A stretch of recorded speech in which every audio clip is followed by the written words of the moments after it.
ये है रेडियो हिंदुस्तान और आप सुन रहे हैं आशु शर्मा को। आज की कहानी है कॉलेज में पहला साल। स्कूल के बाद कॉलेज में पहले दिन की खास जगह होती है एक तब्दीली जो बड़ी खुशनुमा होती है।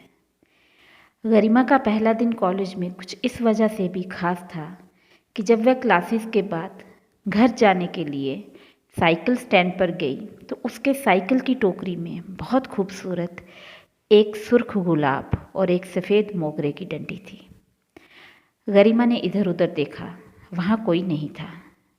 वह घर आ गई, किताबों के साथ फूलों को भी अपने कमरे में ले गई और ध्यान से देखने लगी। 2 फूलों पर बड़े दिलकश तरीके से रिब्बन बंधा था, पर कहीं कुछ ना लिखा था।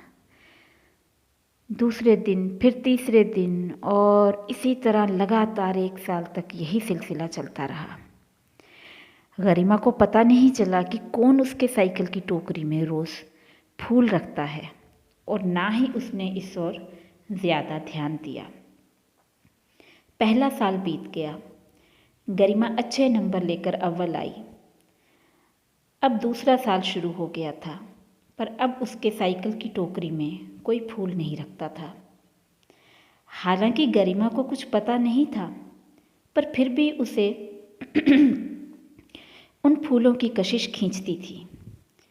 आखिर गरिमा ने अपना कॉलेज कंप्लीट कर लिया और अब घर वाले उसकी शादी की बात करने लगे थे। आज गरिमा को देखने लड़के वाले आने वाले थे। उन्हें गरिमा बहुत अच्छी लगी और वह अपनी तरफ से रिश्ता पक्का कर गए।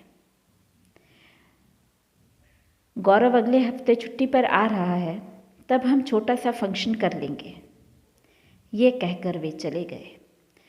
गरिमा के माता पिता खुश थे। लड़का अच्छा पढ़ा लिखा और अच्छी नौकरी में था। फ़ोटो में बहुत अच्छा दिख रहा था। गरिमा ने गौरव की फ़ोटो देखी तो उसे भी अच्छा लगा और कल्पना में वह गौरव के हाथ में वही सुर्ख गुलाब और सफ़ेद मोगरे को देखने लगी। 1 हफ्ते बाद गौरव अपने माता पिता व रिश्तेदारों के साथ आया। वह बहुत सुंदर जवान था। गरिमा का रिश्ता पक्का कर दिया गया। वह जल्द शादी की तारीख भी पक्की कर दी गई। गौरव की भाभी ने गौरव को गरिमा को देने के लिए अंगूठी व उपहार दिया। गौरव ने गरिमा को अंगूठी पहनाई व मुस्कुराकर उपहार दे दिया।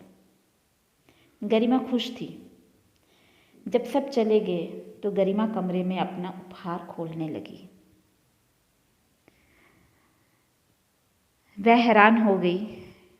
उसमें सुर्ख गुलाब व मोगरे की डंडी उसी दिलकश तरीके से रिबन से लिपटी थी और एक स्लिप पर लिखा था, जब तुम्हारा कॉलेज में फर्स्ट ईयर था, मेरा फाइनल ईयर था।